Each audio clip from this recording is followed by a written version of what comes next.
For those of you who are speaking ever, which will happen to all of us, remember that Julius Caesar could be heard by 1,000 people. So when you talk on stage, I'm not talking in my normal talking voice. This is my normal talking voice. I normally talk like this.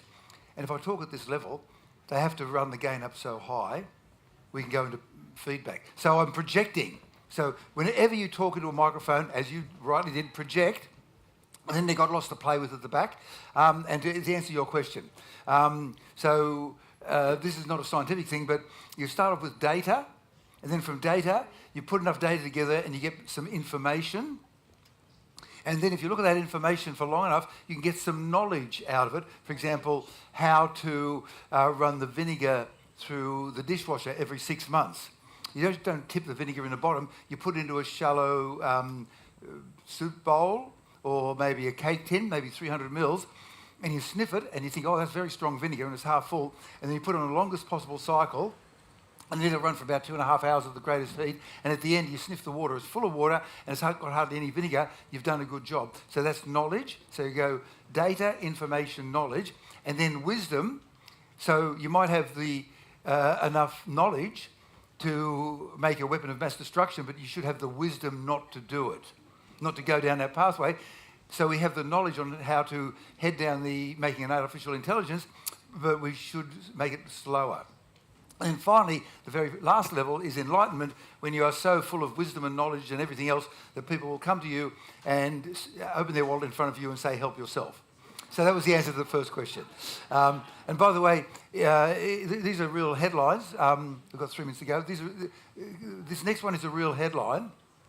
And it turns out that you stop being a teenager at the age of 19, because when you're 20, you're no longer a teen. And yet the headline says, statistics show that teen pregnancy drops off significantly after age 25. It drops after 20, you know, right? Real headlines. Any other questions in the remaining 2 minutes before showtime? Microphone coming up. Microphone over here. Yeah, we'll make it easy. Yes, please. I know you were talking about the AI yesterday, but what are your thoughts on the dead internet theory? The dead internet theory is that the internet as we know it will be largely populated with text and images generated by AI. Is that what you are referring to? Yeah. So there was a report that said that, I know, there was a report that said that 70% of everything on the internet was generated by AI, but in fact, that was just merely the bots. It was a misinterpretation of the real data, and the bots were just going out and looking for information and scraping it and bringing it back.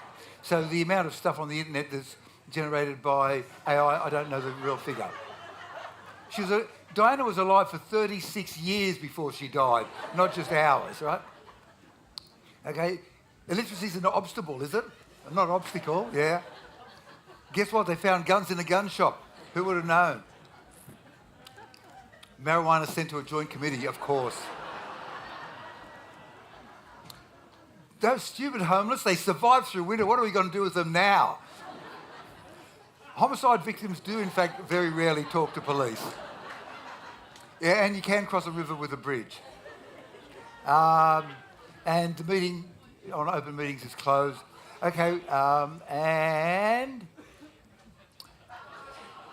people are so sensitive about things, you know. They're just too woke. Right, Meathead resigns, real headline. Okay, they bring joy to a school for the deaf. Okay. Now, I'm seeing here that the time is a few seconds away from the start time. So, Luke, will you do a very quick intro, and then we'll roll into the show.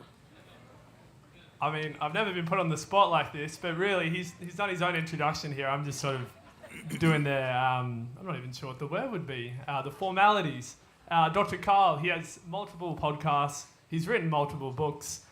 Some of them are actually read by himself on Spotify as well, which is quite a big achievement.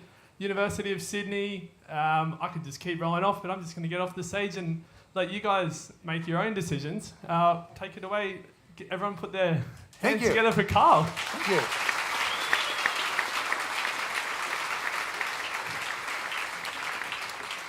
So the solution to fossil fuels is very simple, and or the solution to climate change, which is to remove or stop the embedization, the embedding of fossil fuels in our society. And so if you go back a century and a bit, 2 centuries, you go back to slavery, which stopped for various reasons in the United States and in the United Kingdom. And slavery was embedded in the society to the degree that people who spoke against slavery were told, what, you want us to go naked? Because the only way you could do the labour, before they had the big looms, to make clothes was by having slaves. So slavery had embedded itself in many parts of society. And so originally the clothes were made in vast quantities only by slaves, and if there were no slaves, there'd be no clothes. That, of course, was totally wrong, but that's sort of the argument that's being used today. We can't possibly give up fossil fuels because they're embedded so deeply in our society. And we'll run through how that happened. So I'm giving you a bit of a history lesson with a little tiny bit at the end on how to stop it, and we'll go ahead. So fossil carbon, that's the oil, that's the coal, the gas, is used for 3 main purposes in our current society worldwide. 60% is used for energy, but if you've got a petrol tank or a diesel tank with 100 units of energy in it, to deliver that 100 units of energy in liquid form to your tank, it had to be taken out of the ground and then cleaned up and then processed and then shipped. So another 60 or so, 70 units of energy were needed to put it there. Whereas if you're trying to put electricity into your tank, like into a battery, the amount of energy needed to do it is only about 5%. So that's one advantage of the electric vehicles. 20% of fossil fuels are used to make plastics. And as a result, in the year 2021, the word plasticenta was invented, being a made-up word of a mixture of microplastics and placenta, that wonderful organ that is the barrier and the interface between the pregnant mother and the baby, doing all sorts of really good things. And we found in 2021 that the majority of women giving birth had microplastics in their placentas. We've now found them in the sperm, in the testicles, and in fact in every organ in the human body, including, if you're an adult, you've got up to 7 grams of plastic in your brain. So go to one of those plastic bottles of water, unscrew the cap, and that weighs roughly a gram. You've got roughly 6 or 7 of those in your brain as an adult. If you're not an adult, you haven't had so much consumption, so I would recommend getting your food and your water entirely from metal or ceramics, like stainless, lead. Don't have lead utensils, right? Gold is okay, stainless steel is fine, silver if you've got enough of a budget, and ceramics are great. The microplastics are found in every single drop of water that falls out of the sky across the entire world, from the top of Mount Everest to the bottom of the Marianas Trench. A 1 litre bottle of water in a plastic container has 100,000 particles of microplastics, and we're not sure if there's a relationship, but there might be, and we think that it's related to the fact that human fertility has fallen by 50% over the last half century. Okay, question time for the audience. First question. How many of you today know somebody or yourself have done IVF? How many know somebody? Okay. Second question. How many people did you know doing it 20 years ago? It was available then. Right. Okay. The hormone scientists, the endocrinologists, talk about endocrine disruptors and how the chemicals in the microplastics, some of them worse than others, mimic the chemicals used in the human brain for our fertility. They call it the hypothalamic gonadotropic axis. We won't even go into that. And by the way, getting back to our show, 20% of fossil fuels are used for agriculture. And for each of those, we can find a workaround that doesn't involve fossil fuels. So we've already got renewables.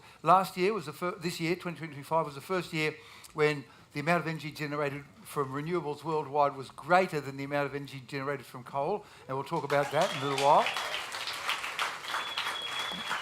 I love cling wrap because when you bring the food home from where you've bought it to home, it reduces wastage by about 30 or 40%, but then I simultaneously hate cling wrap because it will not degrade because it's made from non-organic chemicals, but we can make cling wrap from soybean waste. And for every use that we have for plastics, which are a wonderful thing, we can, if we go looking, find an alternative. We don't have to stay embedded to fossil fuels. Okay, show of hands from the audience. Who does not know what TLDR stand for? I'm going to revolutionise your life. Okay, hands down. TLDR stands for too long didn't read. You get a long email from the company or a family friend and you don't have the time to deal with it. TLDR, send it straight back. It'll save so much time in your life. So I've been doing this since 1981. I wrote my first story on climate change. So this is the short version, or what we call the THM, or the take-home message, which is that we can stop and reverse rising carbon dioxide and climate change, and we can bring them both back, not just before you adults were born, but before your children were born. We can bring them back to those levels with today's technology, and it will cost half the money that we give to fossil fuels. And notice how I've put give in bold. You didn't know that we give money to fossil fuel companies, and that's part of the reason for this talk. The fossil fuel companies have worked their way over the time since 1990, a very significant year, through 5 major lies. The first lie was that there's no such thing as climate change. No, it isn't. The last 10 years have been the hottest on record, and if you look at this graph here going back to around the year 0, roughly, you'll see that the blue line goes along, and it's gradually dripping down because we were heading gently into another ice age, but very gently, and then suddenly it just kicked up, and that's from 0 till now. Looking at a more recent time, from 1880, you can see the red line going up, and there's a bit of a scatter band on that because no measurements are exact, and the green band going horizontally, that green band there, is what the temperature would have been if we hadn't burned fossil fuels and put carbon dioxide into the atmosphere.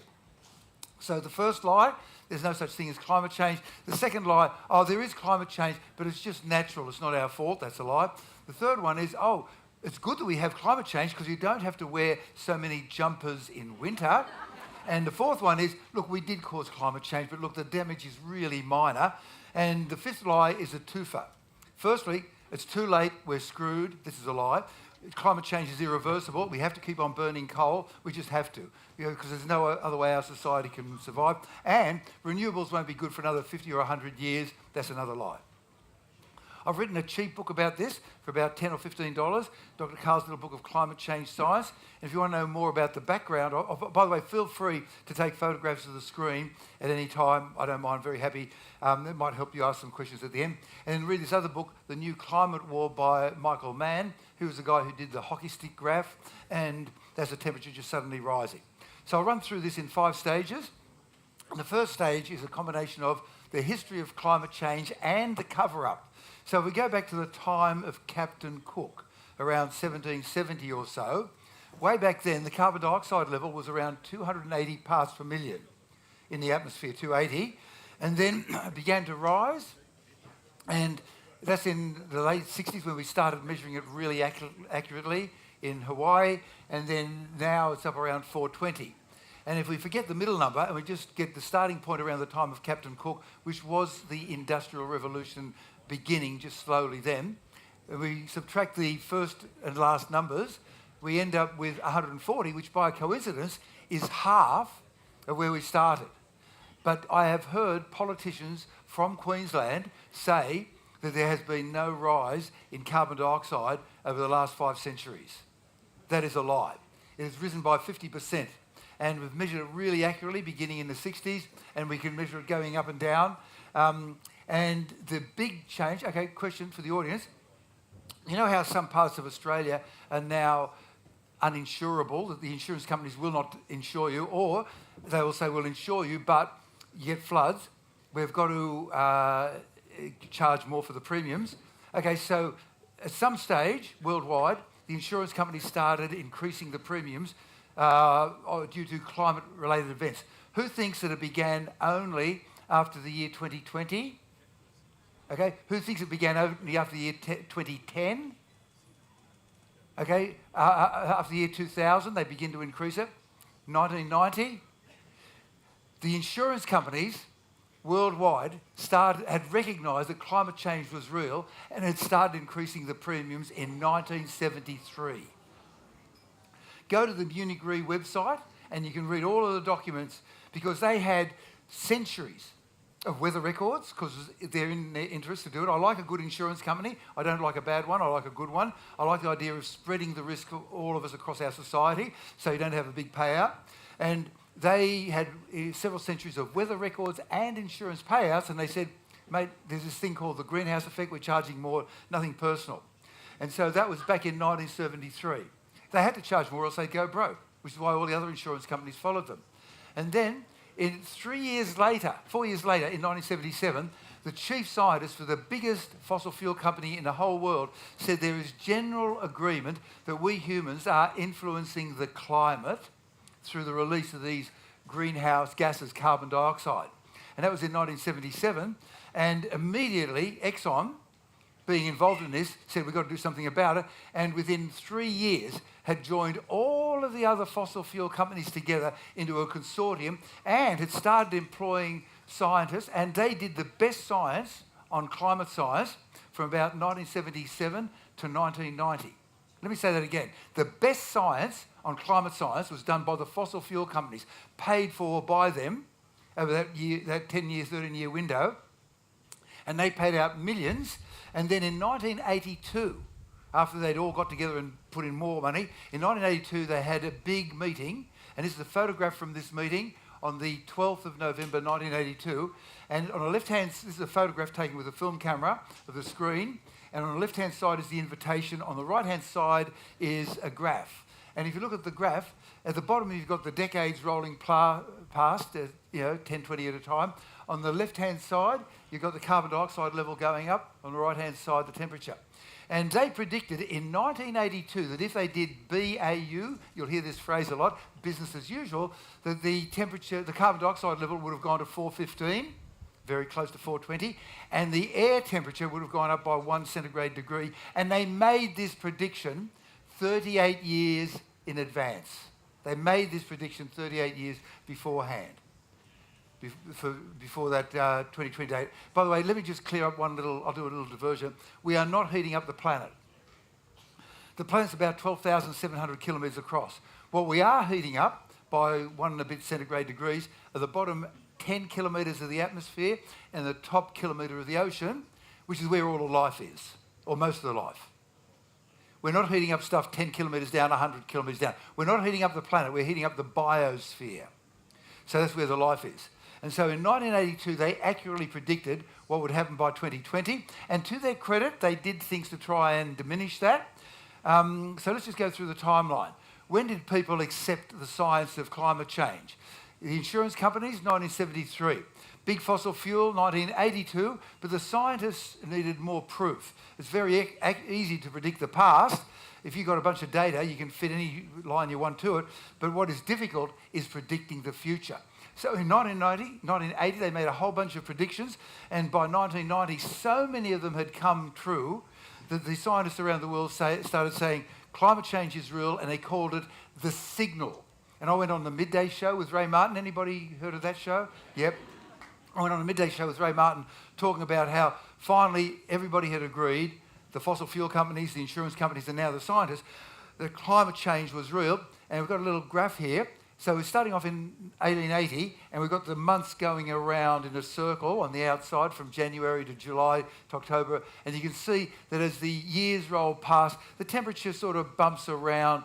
But very, very gradually, it's beginning to get warmer. So the distance from the centre is the temperature, and it's gradually getting warmer and warmer. And then it comes to a screeching halt in 1990.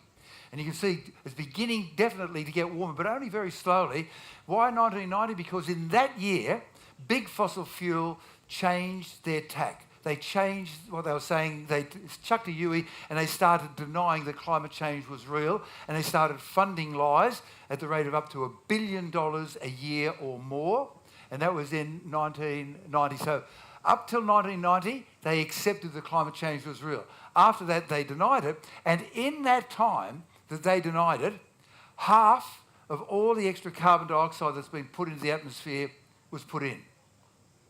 So half of the extra carbon dioxide was put in when they knew what they were doing.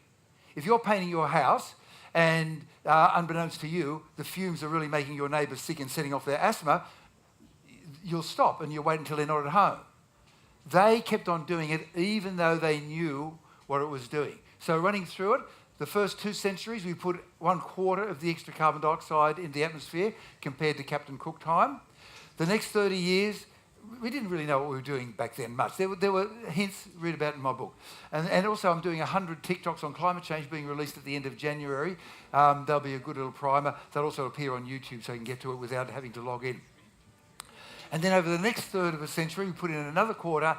And then finally, in the last third of a century, when the fossil fuel companies knew what they were doing, they put in the remaining half of the carbon dioxide. And the carbon dioxide, well, does it just sort of bump up slowly the temperature? Oh, no. Suddenly we've passed a mini tipping point and looking at it just climbing there. So another way to look at it is like this here. So that's 1990 to 2020 or 1990 to 2025. See how it's gradually increasing and suddenly it takes off. So we hit a kind of a mini tipping point. But if they had recognised and admitted what they were doing, we would be back at this level here of 1980. So that's the history and the cover-up of climate change. The second thing is, where does the heat of global warming come from? And I wrongly thought that the heat of global warming came from the actual burning of the fossil fuels. But no, it's because the carbon dioxide and other greenhouse gases act like a one-way valve in the atmosphere. So the heat comes from the sun. So the sunlight is half visible light and half heat and a little tiny sprinkling of ultraviolet. And the heat does not interact with the greenhouse gases, carbon dioxide, water and methane on the way down because it's coming down at a temperature of 5,500 degrees. It's just physics. Look it up. It's easy. Ask a real physicist. But it heats up the ground to 15 degrees, and at that lower temperature, the ground then radiates the heat up, and it hits the carbon dioxide molecules and the greenhouse molecules, and it's absorbed by them.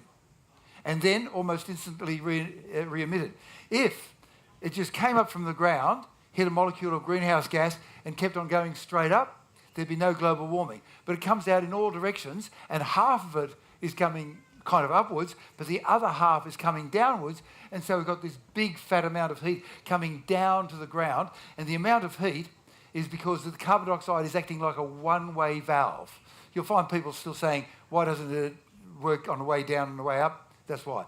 And the amount of heat is roughly 600,000 Hiroshima bombs worth of heat every day, and you can get away with that for a day or a week or a month or a year or even a decade, but not several decades, which is why we are where we are. But the good news is we can reverse it. We're getting to that. So why do we burn fossil fuels? Because they are loaded with military industrial amounts of energy, just huge amounts of energy. Consider 2 situations. I've got a labourer paying him $1,000 a week. I say, look, can you shift those bricks, which weigh a certain amount from here up to there, and you've got to lift the bricks with a certain weight through a certain height, and you do the equations, there's a certain amount of energy needed to shift them up. So that's the energy that the labourer has to put out, and you compare that to the energy in either a barrel of oil, 159 litres, or 200 kilograms of coal, same energy on average. The amount of energy in a barrel of oil is equal to, or 200 kilograms of coal, is equal to the output of a human, not for a day or a week or a month, but 10 years. And you're only paying $100 for it instead of $500,000. And it's all concentrated in one spot.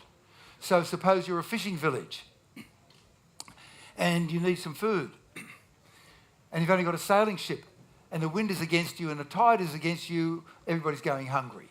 But if you've got a little steam engine, the size of a small car, you can just putt out against the wind and the tide. Then once you've caught 100 tonnes of fish, you've got to pull them in. Now, each human can pull 1/10 of a tonne, 100 kilograms, so you need 1,000 people on the deck of the ship. You can't fit them there. But a steam engine can do that work. That's why we had fossil fuels, because they are just loaded with huge amounts of energy. And the effects of climate change, we've seen them everywhere. On the east coast of Australia, 1/5 of all the trees burnt in the big fires back then, 2019, 2020. And those fires set off, and this is really surprising, the floods in southern Queensland and northern New South Wales and Victoria. So You see, how does a bushfire set off floods years later? So let me take you through it. And we're going to be looking at 3 days back in the year 2020, and they are the 4th and the 5th and the 6th of January. They were the days when our Prime Minister was having holidays in Hawaii, something like that. And so I'll take you through the top photo. Now, you can see the date, the 4th of January 2020, and then that line is the coast of New South Wales. So over here is ocean. That's the coast of New South Wales, that's ocean. This is the border of New South Wales and Victoria. So New South Wales at the top. Looking at the top picture, you're looking at the fires from the satellites, and you can see the fires are where they are. And then the bottom picture is looking at the top of the clouds at their temperature. And when I start the video going, the fires will stay where they are, but the clouds will start drifting across this away. And we're talking about, look this up in Wikipedia, pyrocumulonimbus clouds. They are clouds that are generated by a big fire, and by a big fire I mean a big fire. They'll knock over a 15-tonne fire truck like it was a matchstick. They'll punch through past the height of Everest, where clouds normally stop, and go to double that height. And that's how they set off the floods. So now you can see the video rolling, and you can see the fires are staying where they are, but the clouds are heading across the Pacific, and we're looking now at the 4th of January. Let's roll through the next day, the 5th of January in the year 2020, and this is a series of videos from a geostationary satellite looking at the Pacific Ocean. So in the top left-hand corner, top right-hand corner, you've got North America and South America. You've got Australia just over there, and down at the bottom left, there's this brown smoke. Now, look at the whole planet. All the cloud cover is white, but very shortly, the bottom half of planet Earth, all the cloud will be brown from the fires in Victoria. An amazing thing we saw.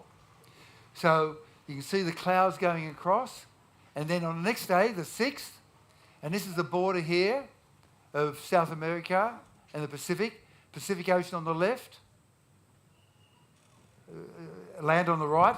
Everything to the left is brown. The entire southern Pacific is brown from the fires in Victoria.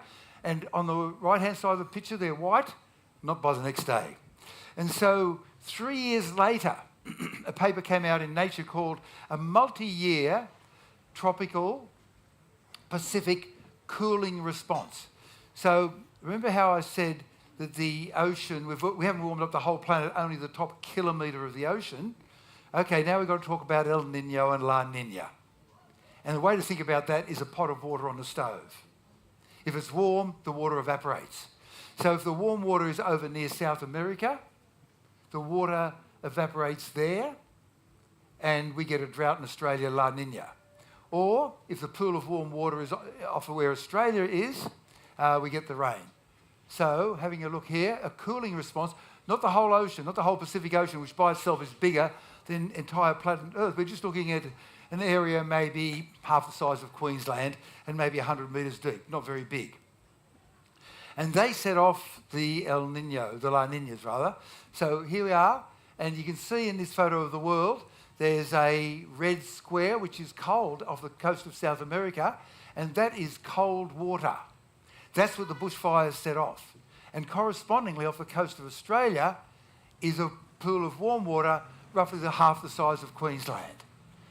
That stayed there for 3 years, and it gave us those 3 years of the triple La Ninas, one after another, the flooding, the people being ruined, people dying, all sorts of bad things. Thank you very much, fossil fuel companies. They knew what they were doing in 1990, but they didn't know that this would happen. Everybody was surprised. And then we also made Sydney, as a result of one of the changes of global warming, the hottest place on the entire planet. And we also tipped the Earth off its axis a little bit, and we also changed the spin of the Earth. It's been gradually slowing down. We made it spin faster by the melting of ice at high altitude and shifting that water down to low altitude. We can talk about that later, take photographs to stimulate your memory. And how to fix climate change is very simple. There's an old saying, there's no substitute for cubic inches when it comes to engines, and the military have got their version, there's no substitute for cubic money. The more money, the better. And you're saying, where are we going to get this money from? And you remember earlier I said that we give money to the fossil fuel companies, and you're thinking, no, you mean they earn it. No, we give. Let me take you through it. For show of hands, any economists or people who have studied commerce or accountancy in the audience? Okay, so go and find those people and ask them about this. And I'm talking about something called the International Monetary Fund, who are very hard-nosed people, and they'll say, yes, we'll lend your country a whole lot of money, but it's costing too much for the vaccinations, so you've got to let some babies die, but you can have the money. That's them. But the good thing about them is you know where you stand with them. It's all up front. They just want the money, you know where you stand. And in 2013, they put out a paper covering the previous 6 years, and the paper was called Energy Subsidy Reform. Now, energy is energy. We know what that is, the ability to do work. Subsidy, we'll come back to that in a minute. Reform. Reform means to change. So they've written a paper covering the previous 6 years called Energy Subsidy. What's the difference between an investment and a subsidy? An investment has to be repaid. You come up to me and you say, hey, look, Karl, I know you've got a bit of dough. Lend me $100 for a year, and I'll give you back $105 in 1 calendar year from now. And we meet again in 1 year's time. You've set up a coffee shop. You made $45. You're happy. I made $5. I'm happy. We're both happy. That's called an investment. A subsidy is where you say, look, Karl, schoolies is on pretty soon, and we need $100 to buy a lot of goon. Can you give me some? And I say, sure, here you go. And then you go off and you have your goon and you're happy. I never get the money back. That's a subsidy. And we are giving subsidies to the fossil fuel companies. According to the International Monetary Fund in 2013, covering the previous 6 years, the subsidy was 4%. So 4% of all the money in the world was given as a subsidy. Have you heard of the diesel subsidy? Right, that's just the tip of the iceberg, right? And then in 2019, they did another paper covering the previous 6 years, and they found out that the subsidy had risen from 4% to 5%. And you're thinking, but that's kind of okay, having subsidies. Like you subsidise, as a parent, your children. There are benefits from subsidies. You don't say, look, Jacinta, we love you very much. We love the way that you empty and then load the dishwasher, and you do it really neatly, and you clean the filters. We love you. And you do the lawn mowing, you put out the garbage. You're 8 year old. You're really fun, yeah, and you play a guitar really well. You're a benefit to the family. But we've been subsidising you, mate, for bloody 8 years. It's about time you went and worked in a coal mine. And the reason we don't do that is that long term, apart from the love, financially it works out better to subsidise your children for 20 years so they can then become part of society, pay taxes and subsidise their parents when they get older as part of the give and take of society. So benefits, there can be benefits from subsidies. And the International Monetary Fund, looking at a 12-year period, said, are there any benefits to the world economy from subsidising the fossil fuel companies? And they said, hell no. No. In fact, it depressed economic growth. It's there in black and white. Download the documents. International Monetary Fund. And in addition to that, it was bad for the environment, bad for society, bad for health. There is no benefit to anybody except the fossil fuel companies. At the moment, the subsidies are up to 7%, and Australia does it as well. And one of the side effects is that you get deaths from air pollution. So each year, roughly 1 in every 1,000 people die, which works out to roughly 70 million people, 80 million people die every year from various causes, and 10% of them are caused by breathing the pollution from burning fossil fuels.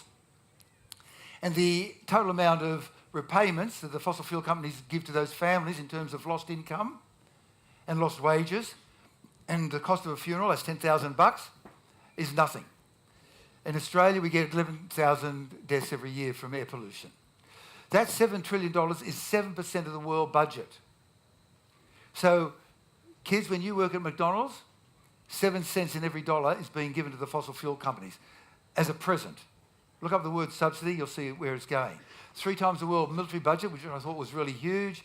5% of Australia's GDP, and that's going to be referred to in just a little while, and 70 times what we spend on space to get up for space. And he's thinking, but surely nobody could possibly do things that were bad for society or health. Well, what about big tobacco? I spent some time working as a medical doctor in the respiratory ward, and one thing I learned is that there are good deaths and bad deaths, and a respiratory death is not a good death.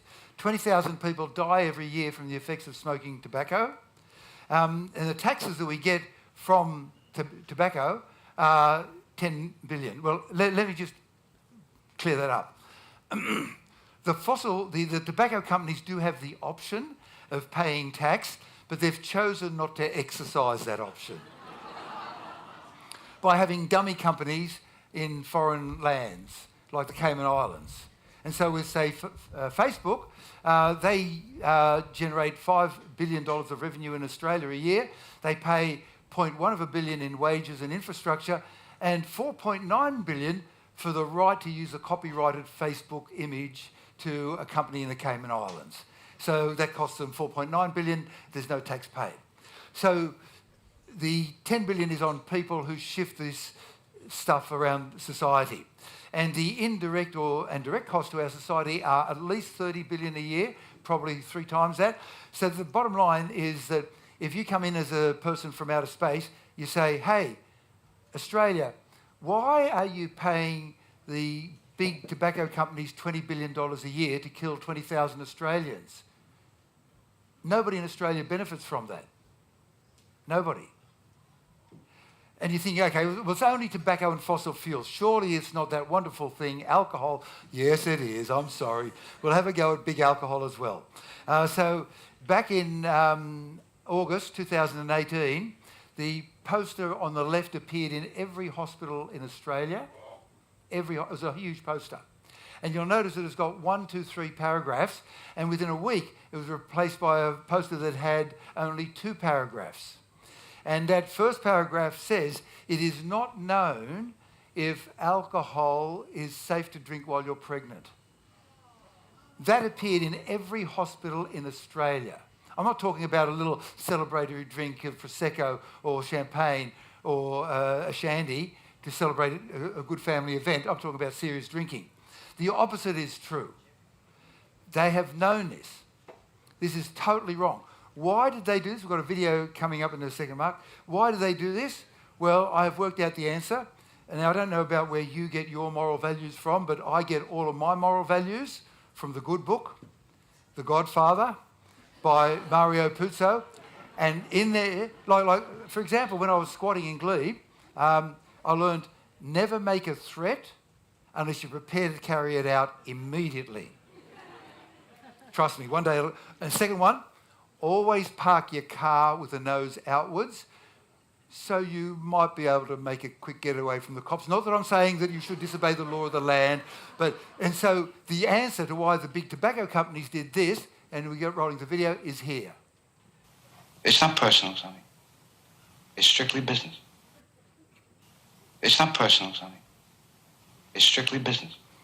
The big alcohol companies did not specifically want to increase the number of babies born with fetal alcohol syndrome, where they had a big upper lip and are mentally and physically retarded. That was just accidental bye damage. But there were these women who were pregnant who were refusing to drink lots of alcohol, and that was upsetting their business model. Nothing personal, it was just business. And so fossil fuels get 7% of the world GDP in direct and indirect subsidies. We just take away their subsidies and we spend it all on climate change. And that's half of the money we give them, and the other half we spend on useless things, I don't know, like education and health and welfare. And if you want the international point of view, go to drawdown.org. And you can download the document, drawdown.org. You'll download this document. That gives you the world view. We're just about to come to the end because we're up at 43 minutes. And then for the long-term point of view, for the Australian point of view, by the way, in this they talk about reducing the sources, so cut the carbon dioxide emissions to zero, suck carbon dioxide out of the atmosphere, it'll make society better. For the Australian point of view, go to bze.org.au, and they talk about something called the Million Jobs Plan, and there are lots of jobs in it. And you're thinking, but surely the mining and the coal industry employs lots of people. They employ fewer people than McDonald's. But you're saying, well, at least they pay their tax. And yes, I went looking, and the fossil fuel companies did pay tax. It took a while, but in the calendar year of 2021, they did pay tax. Now, the writing here is a little bit small because it's a screen snapshot from the Australian Tax Office for 2021. And those companies are all fossil fuel companies, and they had revenues of 20 billion and 17 billion and 14 billion and so forth, with a total of 1/10 of Australia's GDP. 1/10 of Australia's GDP. That's a big number. And they would have paid tax. Like on average, us citizens, we pay about 27% tax on average. But the fossil fuel companies, well, like every company, they've got costs. They should be able to claim that off the tax. So let's say that they're paying 20%. If they're paying 20% tax, well, then they'd be paying 30 billion, or maybe 0.002%, maybe 30 million, or maybe 30,000. No, the amount of tax in the year 2021 that the fossil fuel companies paid on a total income of $150 billion was 30. Not 30 billion, not 30,000, 30. The accountant who made that mistake, I'm sure, is now sweeping the streets, right? That is enough.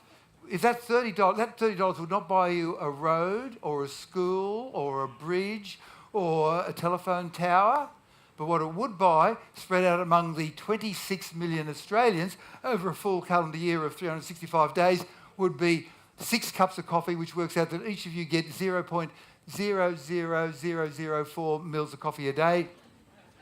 They lied about what they were doing, fossil fuel companies, beginning in 1990, which is why we are here where we are today. But if they had not lied, we wouldn't have had the floods, we wouldn't have had the costs, and we'd be in a better place. Now, what's the time here? I didn't start my watch going. How many minutes have we got there? Where's Rob or Luke? We've got about 2 or 3 minutes. Look, I've got a lot more to say, but I just don't have the time. But that will be coming out on our 100 TikToks, which will also be coming out on YouTube. So with the social media ban, the only way you can get into TikTok is if you enroll. But you can get into YouTube, but not as a subscriber. So they'll be all posted under the Dr. Karl, DRKRL channel, and you can just navigate there and see the TikToks as they flow down at the rate of 1 a day for 100 days. We're feeding the comments from people into our AI. We've got a digital Dr. Karl going, and we'll run it for a month. At the end of a month, we'll sit back and have a drink with an umbrella in it and work out what the hell just happened. So at this stage, we've only got 2 minutes left, so I'll just go for questions and bring it to a short finish now. Running microphone coming up. And so if you can tell me when I have to finish, because I'll just keep going until they finish. Okay, can you talk in the microphone loudly, please? Most people don't understand that the insurance companies actually don't insure anything. What they do, particularly Lloyd's, is they pass it out to investors and call them names.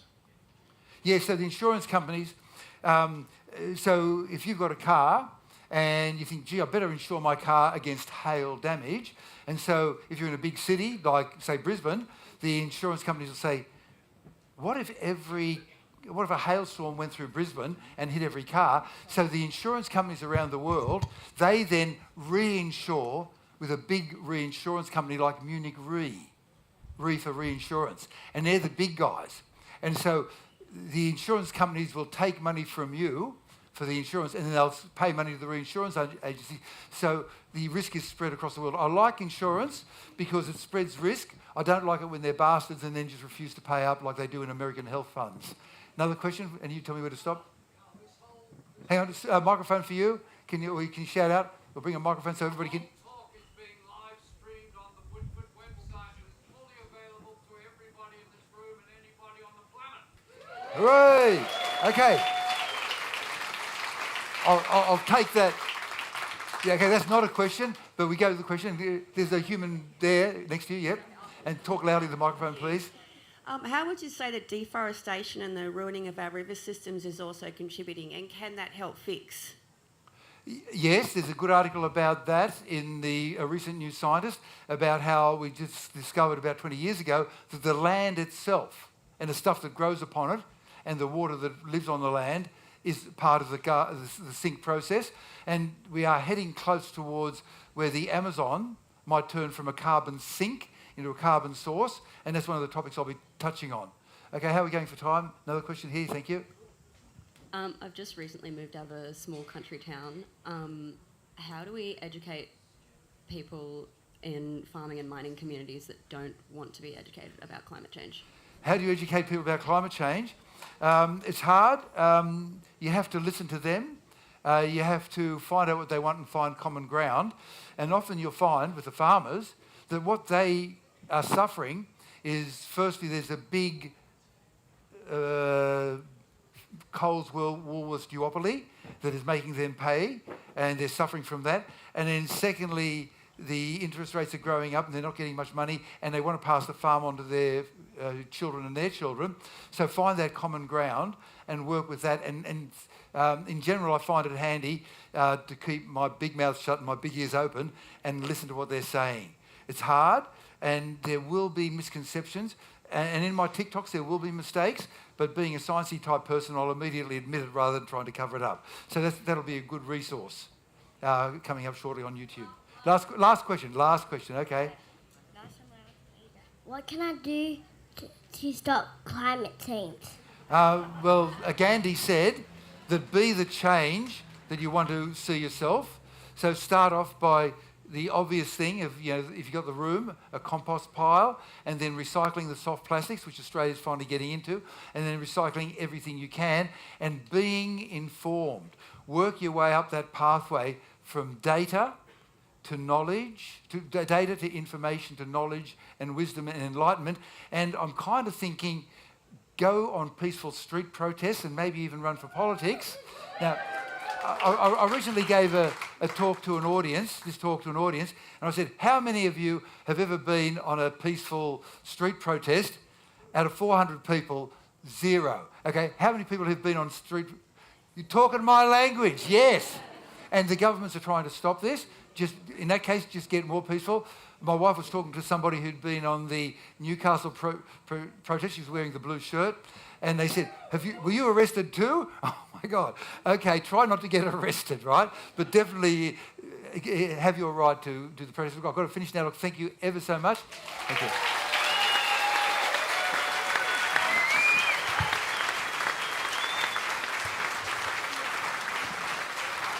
Goodness me, Dr. Karl, everybody. That was actually his last performance for Woodford, so can we get one more round of applause for that?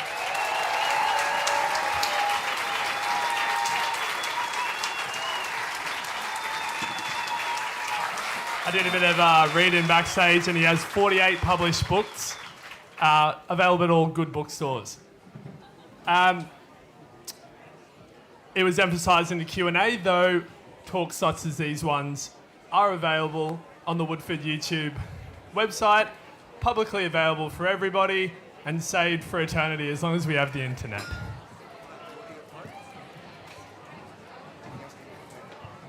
Dave, can you pull out the audio plug so I can pull out the plug without putting a nasty spike through your system? Yes, thank you.